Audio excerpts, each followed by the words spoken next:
내가 우리 집안에 들어온 뒤로 모든 게 망가졌어.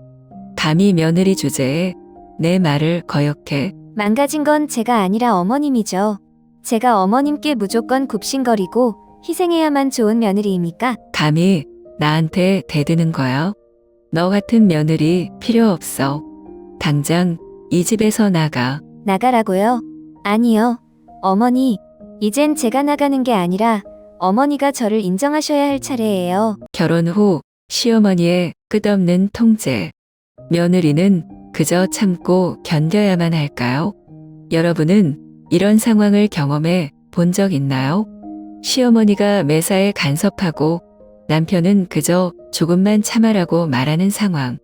내가 아무리 힘들어도 내 편을 들어줄 사람은 없고 모든 걸 나 혼자 감당해야 하는 현실.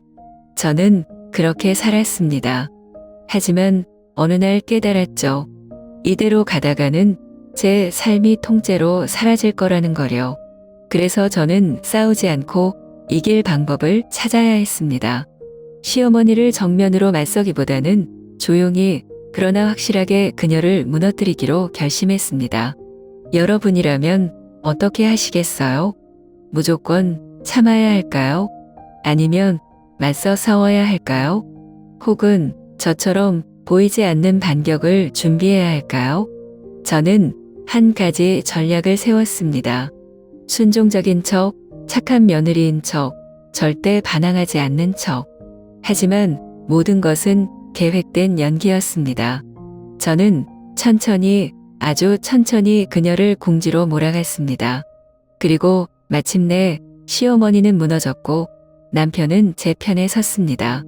그렇다면 이 이야기는 해피엔딩일까요? 아니면 또 다른 전쟁의 시작일까요? 과연 저는 이 싸움에서 진짜로 승리한 걸까요? 여러분이라면 이런 상황에서 어떻게 하셨을까요? 이 이야기를 끝까지 들어보시고 여러분의 의견을 댓글로 남겨주세요. 지금부터 진짜 이야기가. 저는 유리, 서울에서 평범하게 직장 생활을 하는 여성입니다. 결혼 전 제 삶을 두 단어로 표현하자면 자유로움이었습니다. 저는 어린 시절부터 독립심이 강한 사람이었고 그런 성향은 어머니 덕분에 길러졌습니다. 제 어머니 미라는 강한 여성이었습니다. 아버지가 일찍 돌아가신 후 혼자서 저를 키우셨고 저에게 늘 이렇게 말씀하셨죠. 여자에게는 두 가지 길이 있어. 강해지거나 세상에 휘둘리거나. 저는 강해지기로 결심했습니다. 학창 시절 열심히 공부했고 대학을 졸업한 후에는 대기업에서 안정적인 직장을 얻었습니다. 주말이면 친구들과 한강을 거닐거나 카페에서 커피를 마시며 미래를 이야기하곤 했죠. 저는 결혼을 꿈꾸지 않았습니다. 하지만 사랑하는 사람과 함께 한다면 행복할 거라고 믿었습니다. 그리고 저는 준수를 만났습니다. 준수는 제가 꿈꾸던 이상형과는 거리가 먼 사람이었습니다. 그는 조용하고 소심한 성격이었지만 배려심이 깊고 따뜻한 사람이었습니다. 연애하는 동안 그는 저를 항상 챙겨주었고 저를 사랑한다는 것을 행동으로 보여주었습니다. 유리야, 힘들면 내 어깨 빌려줄게. 너한테 부담 주고 싶지 않아. 그냥 내가 행복하면 돼. 그의 진심 어린 말과 행동이 저를 감동시켰고 우리는 3년간 연애 후 결혼을 결심했습니다. 하지만 결혼을 준비하면서 저는 한 가지 불안한 점이 있었습니다. 바로 시어머니 희자였습니다. 처음 시어머니를 배웠을 때 저는 그녀가 매우 엄격한 사람이라는 것을 알 수 있었습니다. 그녀는 말은 부드럽게 했지만 날카로운 눈빛과 단호한 어조에서 그녀의 성격을 느낄 수 있었습니다. 요즘 여자들은 너무 자유로운 것 같아. 하지만 결혼하면 가정이 우선이 되어야지.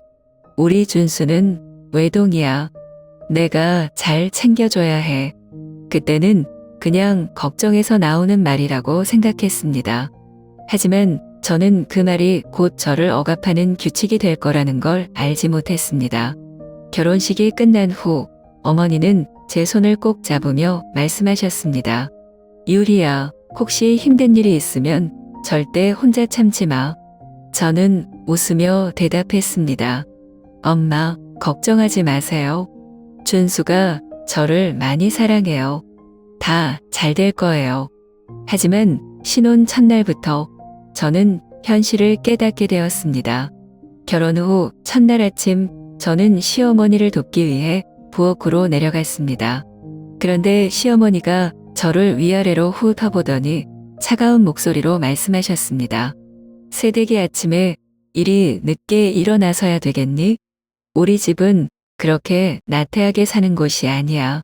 저는 당황했지만 공손히 고개를 숙였습니다. 하지만 그 순간부터 저는 제 삶이 이전과는 완전히 달라졌다는 걸 알았습니다. 시어머니는 매일 저를 감시하듯 지켜보았고 사사건건 간섭했습니다. 준수는 싱겁게 먹는 걸 싫어해. 너 요리 좀 더 배우는 게 좋겠어. 아내가 남편을 챙기는 건 당연한 거야. 마사지라도 해줘야지. 시댁에 시집 왔으면 친정은 자주 가는 게 아니야. 저는 점점 숨이 막혀왔습니다. 처음에는 시어머니의 말이 잔소리라고 생각했지만 시간이 지날수록 그것이 단순한 잔소리가 아니라 저를 통제하려는 시도라는 것을 깨달았습니다. 더 큰 문제는 준수였습니다. 유리야, 엄마가 그냥 신경 써주는 거야. 너무 심각하게 받아들이지 마. 그는 항상 중립적인 태도를 유지했고 시어머니와 저 사이에서 누구의 편도 들지 않았습니다. 하지만 그건 곧 시어머니의 편을 드는 것이나 마찬가지였습니다. 처음에는 저도 참아보려고 했습니다. 하지만 제가 계속 참고 있으면 시어머니는 점점 더 많은 것을 요구했고 저는 점점 더 힘들어졌습니다. 저는 결혼을 후회하고 싶지 않았습니다. 저는 준수를 사랑했기 때문입니다. 하지만 제가 시어머니와 맞서 싸우면 준수는 저를 이해해 줄까요? 아니면 저를 원망할까요? 저는 생각했습니다. 이대로 가다가는 결국 내가 희생당하고 말겠지. 그렇다면 저는 어떻게 해야 할까요? 싸울까요? 떠날까요? 아니면 다른 방법을 찾아야 할까요? 나는 남편 준수가 내 편을 들어줄 거라 믿었다. 아무리 시어머니 희자가 까다롭더라도 적어도 그는 내 곁에서 나를 지켜줄 거라고 생각했다. 그러나 나는 완전히 착각하고 있었다. 나는 점점 시어머니의 간섭과 통제가 심해지고 있다는 것을 깨달았다. 내가 뭘 하든 간섭했고 내가 뭘 입든 한마디씩 했다. 심지어 내가 먹는 음식까지 감시하듯 체크했다. 하루는 퇴근 후 피곤한 몸을 이끌고 집에 돌아왔을 때였다. 나는 방으로 들어가 잠깐이라도 쉬려 했지만 시어머니는 거실에서 단호한 목소리로 나를 불렀다. 유리야, 뭐하니? 저녁 준비도 안 하고 그냥 방에 들어가? 나는 한숨을 삼키며 돌아섰다. 어머니, 저 오늘 일이 많아서 너무 피곤한데요. 잠깐만 쉬고 하면 안 될까요? 시어머니는 곧바로 인상을 찌푸리며 쏘아붙였다. 아니, 피곤해도 가족을 위해서 희생해야 하는 거 아니야. 내가 우리 집에 와서 이제 며느리가 됐으면 그만한 책임감을 가져야지. 그 순간 나는 아무 말도 할 수 없었다. 아무리 내가 피곤하다고 말해도 아무리 내가 힘들다고 해도 그녀에게는 아무런 의미도 없는 것이었다. 나는 방으로 돌아와 조용히 누워 있었다. 이렇게 사는 게 맞는 걸까? 나는 준수가 집에 돌아오자 조심스럽게 이야기했다. 준수야, 어머니가 나한테 너무 심하게 대하는 것 같아. 나 오늘 너무 피곤해서 잠깐 쉬려 했는데 왜 그렇게 몰아붙이시는 거야? 그런데 준수의 대답은 항상 같았다.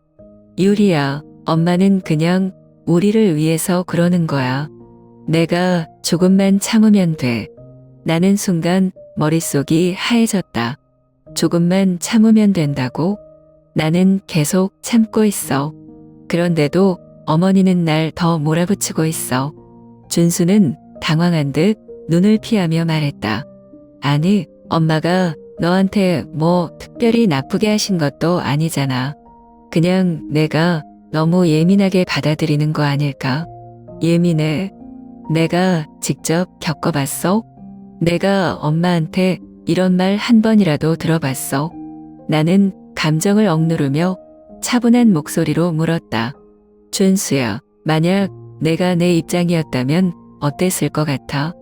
내가 출근해서 하루 종일 일하고 돌아왔는데 쉰다고 하면 아들로서 책임감이 없다면서 비난받으면 어땠겠어? 준수는 아무 대답도 하지 못했다. 나는 깊은 한숨을 쉬었다. 나는 내 아내야. 너와 함께 가정을 꾸려야 하는 사람인데 왜 나는 이 집에서 항상 참고 낮춰야 해? 준수는 여전히 고민하는 듯 했다. 그러다 마침내 말했다. 유리야, 난 내가 힘든 거 이해해. 하지만 엄마도 나름대로 이유가 있을 거야.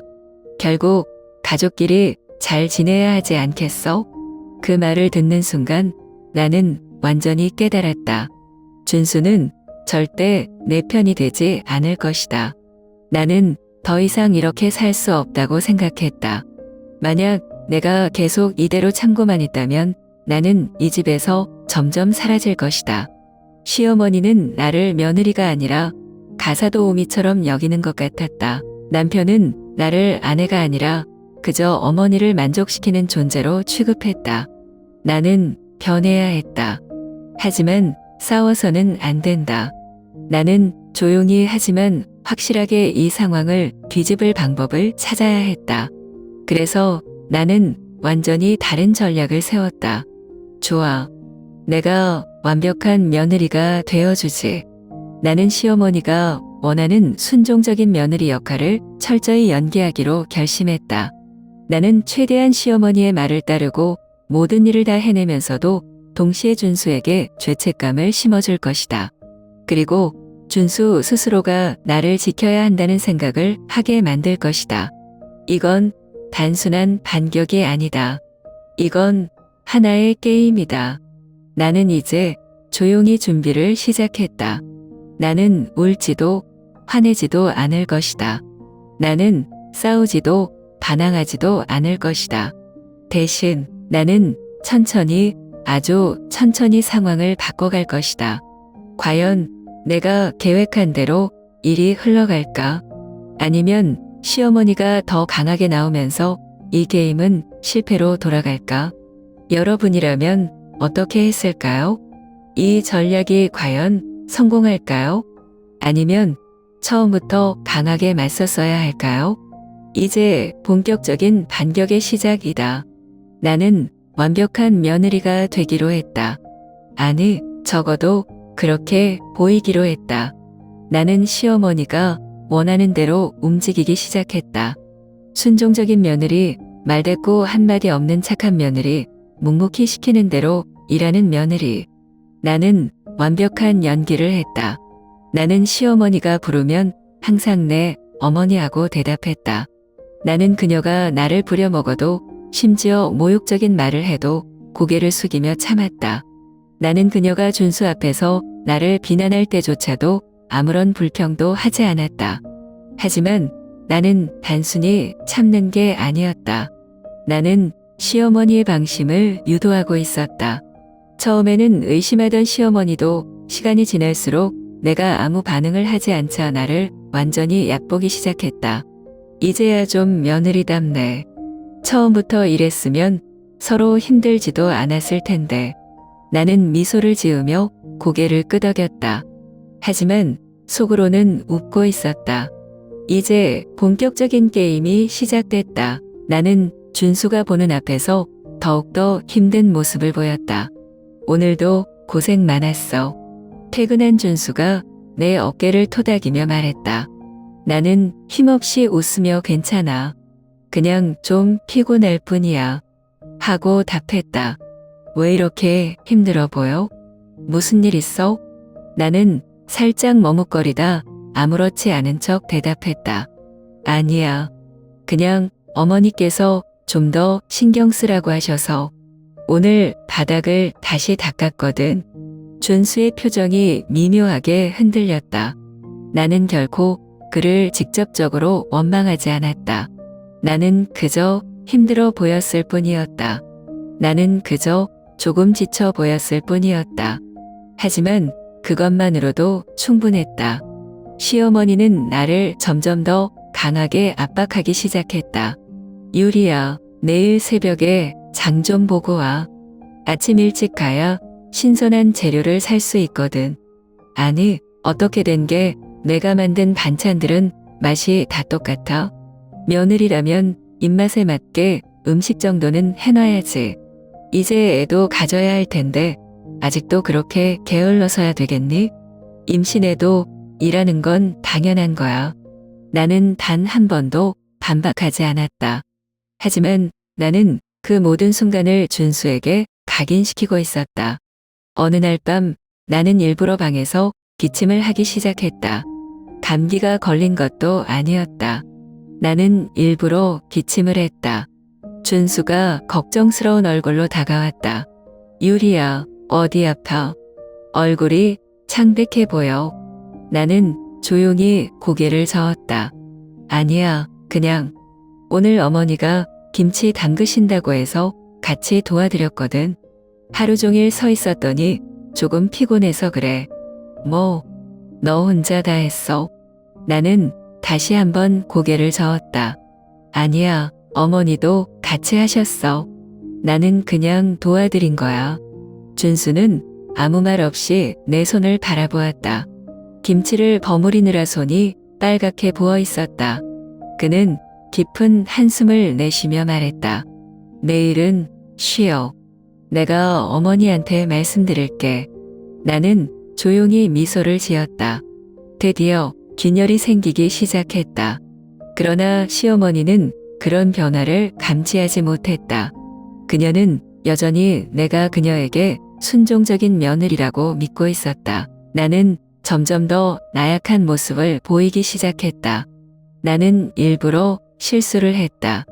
나는 일부러 피곤한 기색을 내비쳤다. 그리고 준수는 점점 더 나를 걱정하기 시작했다. 엄마, 유리가 요즘 너무 힘들어 보여요. 일을 좀 줄여주시면 안 돼요? 힘들긴 뭐가 힘드냐? 내가 젊었을 때는 이것보다 더 고생했어. 엄마, 그래도 유리는 직장도 다니잖아요. 너무 부담 주는 거 아니에요? 시어머니의 표정이 딱딱하게 굳었다. 내가 지금 누구 편을 드는 거야? 내 며느리가 그 정도도 못하면 어떻게 가정을 꾸려? 엄마, 제발요. 유리가 진짜 힘들어 보여요. 그때 처음으로 시어머니는 당황한 기색을 보였다. 그녀는 자신의 아들이 처음으로 나를 위해 반박했다는 사실을 깨달은 것이다. 내 계획은 예상보다 훨씬 빠르게 효과를 보고 있었다. 나는 시어머니 앞에서는 여전히 순종적인 며느리였다. 나는 준수 앞에서는 여전히 조용히 참고 견디는 아내였다. 그러나 이제 준수는 더 이상 그 상황을 무시할 수 없었다. 그는 점점 내 편이 되어가고 있었다. 그는 점점 나를 더 걱정하고 있었다. 그는 점점 시어머니에게 반박하기 시작했다. 시어머니는 여전히 내가 약하다고 믿고 있었지만 나는 조용히 그녀를 몰아가고 있었다. 나는 이제 마지막 한 수를 남겨두고 있었다. 나는 시어머니의 방심을 최대한 이용한 후 결정적인 순간에 그녀를 궁지로 몰아넣을 것이다.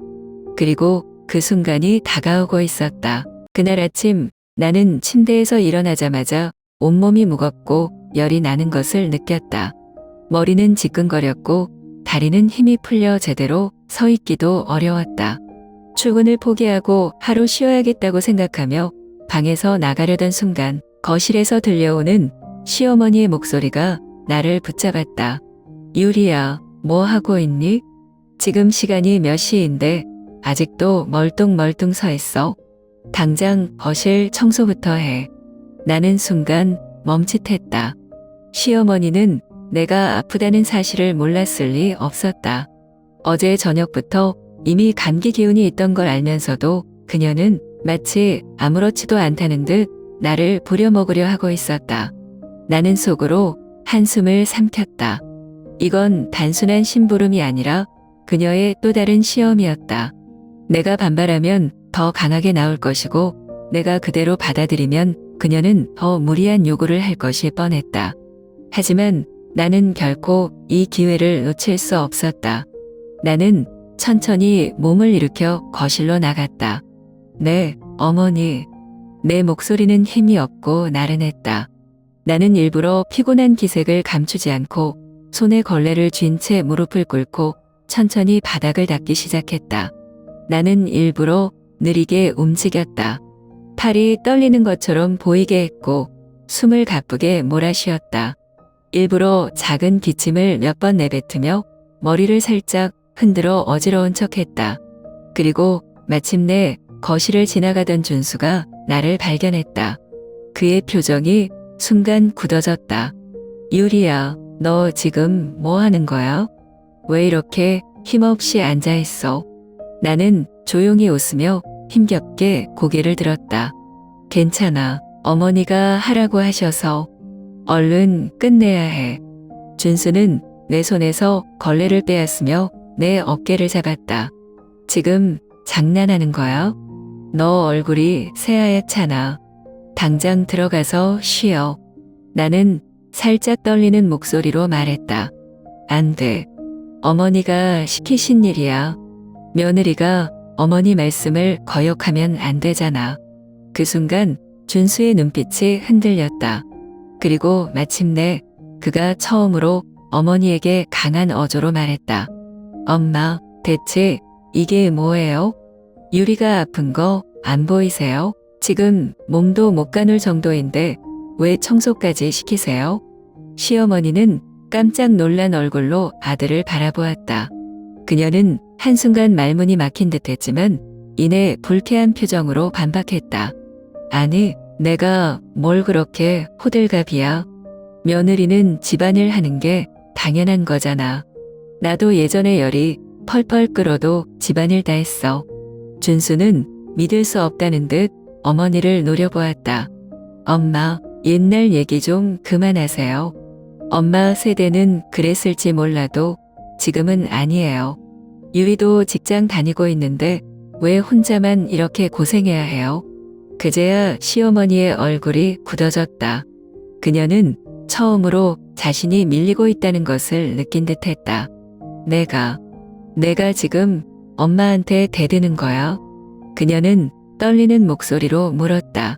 하지만 준수는 한치의 흔들림도 없이 말했다. 엄마가 너무하신 거잖아요. 유리가 무슨 하녀예요? 지금까지 아무 말 안 했다고 계속 이렇게 대해도 되는 거냐고요. 그 순간 시어머니의 눈빛이 흔들렸다. 그녀는 여태껏 아들이 자기에게 반항하는 모습을 한 번도 본 적이 없었다. 항상 엄마 말이 맞아요 라고 해주던 착한 아들이 지금은 눈을 부릅뜨고 나를 감싸고 있었다. 그녀는 믿을 수 없다는 표정으로 나를 쳐다보았다. 이게 다 너 때문이구나. 내가 우리 준수를 이렇게 만든 거야. 나는 아무 말 없이 고개를 숙였다. 나는 이미 충분했다. 더 이상 말할 필요가 없었다. 내 역할은 끝났다. 이제 준수가 나서기 시작했다. 나는 조용히 미소를 지었다. 드디어 나의 계획이 본격적으로 시작되었다. 그날 이후로 시어머니는 더 이상 나에게 함부로 명령하지 않았다. 하지만 그렇다고 해서 그녀가 나를 인정했다는 뜻은 아니었다. 오히려 그녀는 더욱더 필사적으로 준수를 자기 편으로 돌려놓기 위해 온갖 방법을 동원하기 시작했다. 그녀는 먼저 눈물 공세를 시도했다. 어느 날 저녁 준수가 퇴근하고 집에 돌아오자마자 시어머니는 일부러 한숨을 쉬며 조용히 말했다. 준수야, 요즘 엄마가 너무 외롭다. 내가 결혼하고 나서부터 우리 사이가 점점 멀어지는 것 같아. 내가 날 사랑하지 않는 것 같아. 준수는 당황한 듯 어머니를 바라보았다. 엄마, 그런 말씀 마세요. 제가 언제 엄마를 사랑하지 않는다고 했어요? 시어머니는 기다렸다는 듯 눈물을 훔쳤다. 그렇다면 왜 내가 자꾸 유리 편만 드는 거야? 엄마는 너 하나 믿고 살아왔는데 이제는 내가 버려진 것 같아. 나는 조용히 그 장면을 지켜봤다. 예상했던 대로였다. 시어머니는 감정적인 압박을 통해 준수를 다시 자기 편으로 만들려고 했다. 하지만 준수는 이미 흔들리기 시작한 상태였다. 그는 깊은 한숨을 쉬며 말했다. 엄마, 그런 게 아니에요. 저는 엄마도 중요하고 유리도 중요해요. 그런데 유리도 엄마처럼 제 가족이에요. 유리도 힘들어하고 있어요. 시어머니의 표정이 굳어졌다. 힘들어? 힘들기는 뭐가 힘들다는 거야? 나는 너 키울 때 더 힘들었어. 그래도 난 참고 살았어. 그녀는 분명 준수가 흔들릴 거라고 생각했을 것이다. 하지만 이번엔 준수가 쉽게 넘어가지 않았다. 엄마가 예전에 힘들었다고 해서 유리까지 힘들어야 하는 건 아니잖아요. 유리도 직장 다니고 집안일까지 도와주고 있어요. 엄마도 좀 도와주시면 안 돼요? 시어머니는 그 말에 얼굴이 굳어졌다. 그녀는 처음으로 준수가 자신을 비판하는 말을 하는 것을 들었다. 그리고 그녀는 그게 단순한 순간적인 감정이 아니라는 것을 깨달았다. 하지만 그녀는 여기서 포기할 사람이 아니었다. 그녀의 두 번째 전략은 주변 여론 조작이었다. 며칠 후 나는 이웃 아주머니들 사이에서 수군거리는 소리를 들었다. 요즘 젊은 며느리들은 참 버릇이 없어요. 남편이랑 시댁을 갈라놓으려고 한다니까. 다른 사람이 한숨을 쉬며 맞장구 쳤다. 맞아요. 전통을 아예 무시하는 거죠. 우리 때는 며느리가 시부모를 위해 헌신하는 게 당연했는데 나는 그 말이 누구로부터 시작되었는지 너무나도 잘 알고 있었다. 시어머니는 준수가 자기 편을 들어주지 않자 주변 사람들을 동원해 압박을 가하려고 했다. 나는 그들의 시선을 받으며 조용히 웃었다. 그리고 그냥 지나쳤다. 나는 반응하지 않았다. 그들이 아무리 뭐라고 해도 나는 단 한마디도 하지 않았다. 그리고 그 전략은 결국 스스로 무너졌다. 하지만 시어머니는 또 다른 카드를 꺼내 들었다.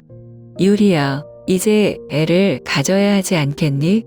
그녀는 갑자기 태도를 바꿔 다정한 척하며 말했다.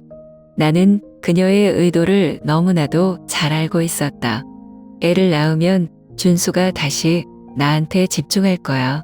그녀는 그렇게 믿고 있었다. 나는 조용히 미소를 지으며 대답했다. 저희가 알아서 할게요, 어머니. 하지만 그녀는 그 대답이 마음에 들지 않는 듯 입술을 굳게 다물었다. 내가 아직 준비가 안 됐다고 생각하는 거야? 아니면 내 손주를 낳아주기 싫은 거야? 나는 한숨을 삼키며 대답했다. 아니요, 그냥 저희 부부가 상의해서 결정할 문제니까요. 그녀는 다시 한번 입을 굳게 다물었다. 그녀는 점점 조급해지고 있었다. 그리고 결국 준수는 결단을 내렸다. 그날 밤 그는 시어머니와 단둘이 마주 앉아 말했다.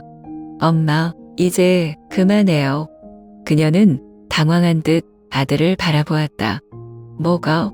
엄마가 유리를 힘들게 하고 있다는 거 이제 저도 알겠어요. 유리는 아무 말도 안 했지만 엄마가 계속 유리를 부담스럽게 만들고 있어요. 그리고 엄마가 유리 욕을 주변 사람들에게 한다는 것도 다 알고 있어요. 시어머니의 얼굴이 창백해졌다.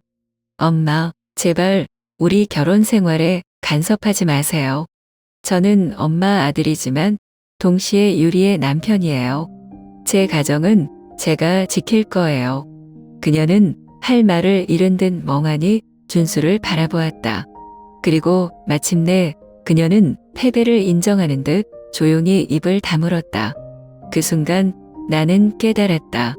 이제 게임은 끝났다. 나는 조용히 미소를 지었다. 그리고 그 미소를 보면서 시어머니는 무언가를 깨달았는지 깊은 한숨을 내쉬었다.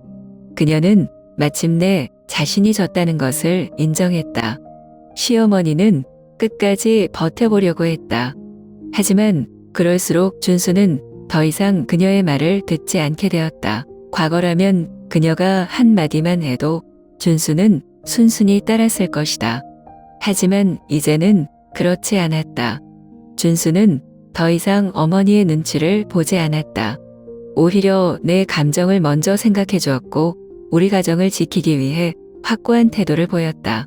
시어머니가 무슨 말을 해도 준수는 흔들리지 않았다. 처음에는 그 사실을 인정하지 않으려 했다. 그녀는 마지막까지 준수를 자기 편으로 되돌리기 위해 애썼다. 하지만 그녀가 무엇을 해도 누구에게 하소연해도 준수는 예전처럼 반응하지 않았다. 결국 그녀는 점점 외로워지기 시작했다. 그녀가 흘린 독은 되돌아와 그녀를 물기 시작했다. 그녀가 퍼뜨렸던 나쁜 소문들은 결국 그녀의 신뢰를 무너뜨렸다. 처음에는 그녀의 말만 듣던 친척들과 이웃들도 시간이 지나면서 점점 그녀를 피하기 시작했다. 아무리 그래도 저렇게까지 며느리를 몰아세울 필요가 있었을까? 며느리가 대체 뭘 그렇게 잘못했길래 저렇게 미움을 받는 걸까? 사람들은 수군거리기 시작했고 결국 그녀는 점점 고립되었다. 가족 모임에서도 그녀는 점점 말수가 줄어들었다. 예전처럼 큰 소리 치던 모습은 사라졌고 그녀는 혼자서 외로운 식사를 하게 되었다. 더 이상 사람들은 그녀의 불평을 들어주지 않았다. 준수도 그녀의 이야기에 무조건 맞장 고쳐주지 않았다. 그녀는 더 이상 집안의 중심이 아니었다. 어느 날 그녀는 조용히 나를 불렀다. 나는 거실에서 그녀를 마주했다. 예전과 달리 그녀의 표정은 다소 피곤해 보였다. 한때 강한 기세로 나를 억누르려 했던 그 눈빛은 사라지고 대신 망설임과 후회가 서려 있었다. 그녀는 한참을 머뭇거리다가 조용히 입을 열었다. 유리야. 그녀의 목소리는 예전과 달랐다. 단호하고 강압적인 어조가 아니라 마치 어린아이가 실수를 인정하는 듯한 나지막한 소리였다. 엄마가 아마도 너한테 너무 심하게 대했던 것 같다. 처음부터 이렇게 하려고 했던 건 아니었는데 어쩌다 보니 그랬네. 그녀는 작게 한숨을 내쉬었다. 너도 알겠지만 나는 평생 아들 하나만 바라보고 살아왔잖아. 그런데 내가 들어오면서 그 아이가 변하는 걸 보니까 솔직히 처음엔 두려웠어. 내 자리를 빼앗기는 것 같았거든. 나는 조용히 그녀의 말을 들었다. 그녀가 여기까지 말하는데 얼마나 오랜 시간이 걸렸을지 알기에 나는 서두르지 않았다. 그녀는 고개를 숙인 채 조용히 덧붙였다. 너도 많이 힘들었겠지. 미안하다, 유리야. 이제 와서 이런 말한다고 다 해결되는 건 아니겠지만 그래도 혹시. 그녀는 말을 잇지 못하고 내 눈치를 살폈다. 혹시 나를 조금이라도 용서해 줄 수 있겠니? 그녀의 목소리에는 더 이상 예전의 오만함이나 자존심은 남아있지 않았다. 그녀는 처음으로 진심으로 나에게 용서를 구하고 있었다. 나는 조용히 그녀를 바라보았다. 사실 그녀가 이렇게 말하지 않아도 나는 이미 알고 있었다. 그녀는 이미 충분히 깨달았다. 그리고 이제는 더 이상 나를 몰아세울 힘도 없었다. 나는 가볍게 미소 지었다. 그리고 부드럽게 대답했다. 어머니, 저는 언제나 어머니를 가족이라고 생각했어요. 다만 어머니께서 저를 인정해 주시지 않았을 뿐이에요. 나는 조용히 그녀의 손을 잡았다. 이제라도 저를 가족으로 받아들여 주신다면 저는 그걸로 충분해요. 그녀는 순간 놀란 듯 나를 바라보았다. 그리고 그녀의 눈이 약간 붉어지는 것이 보였다. 그녀는 아무 말 없이 조용히 고개를 끄덕였다. 그 순간 나는 알았다. 이제 진짜로 모든 게 끝났다는 것을.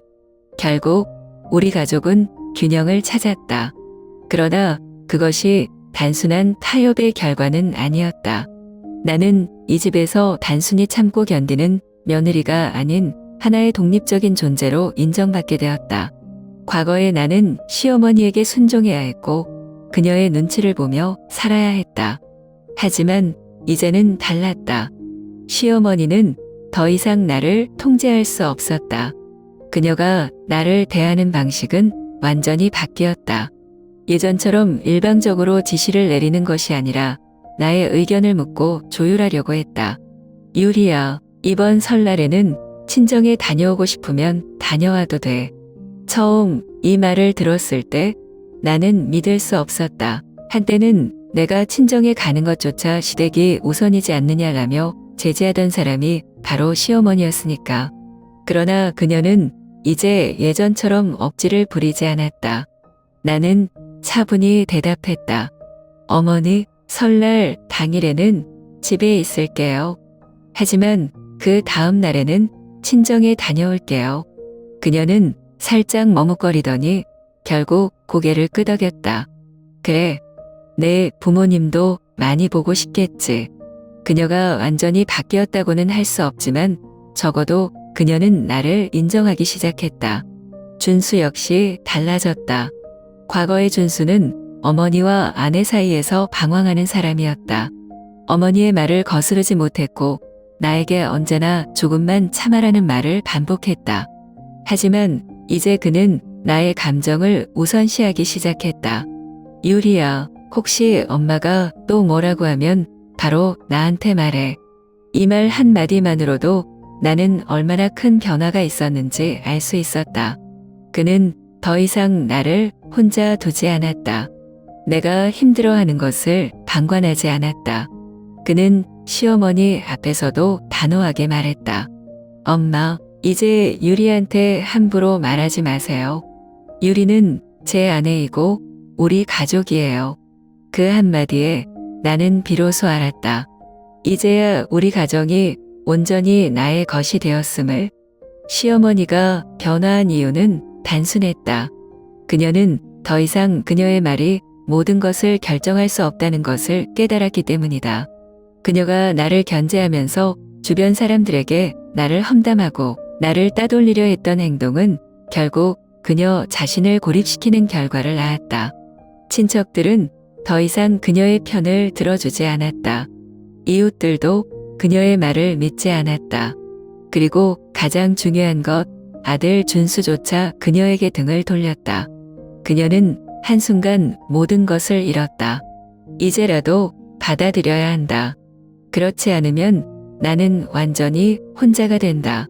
그녀는 스스로 그렇게 느꼈을 것이다. 그래서 그녀는 결국 나에게 손을 내밀었다. 그녀는 더 이상 나에게 억지를 부리지 않았다. 대신 그녀는 나에게 조심스레 다가오기 시작했다. 나는 이제 더 이상 참고 견디는 사람이 아니었다. 나는 이 집안에서 하나의 독립적인 존재로 인정받고 있었다. 유리야, 내일 저녁 같이 식사할까? 유리야, 내가 좋아하는 반찬을 해봤는데 한번 먹어볼래? 시어머니가 나에게 먼저 다가오기 시작했다. 나는 그녀를 여전히 경계했지만 그렇다고 해서 그녀를 완전히 밀어내지는 않았다. 왜냐하면 나는 이 집에서 나의 자리를 찾았기 때문이었다. 나는 이 집에서 쫓겨난 것이 아니었다. 나는 이 집을 정복한 것이다. 이것이 승리일까? 아니면 단순한 평화일까? 나는 떠나지 않았다. 하지만 나는 이 집안의 흐름을 바꿔놓았다. 내가 이긴 걸까? 아니면 단순히 우리가 서로에게 적응한 것일까? 승리와 타협의 경계는 여전히 애매하다. 하지만 확실한 것은 나는 더 이상 이 집에서 희생자가 아니라는 것이다. 그리고 나는 그것만으로도 충분했다.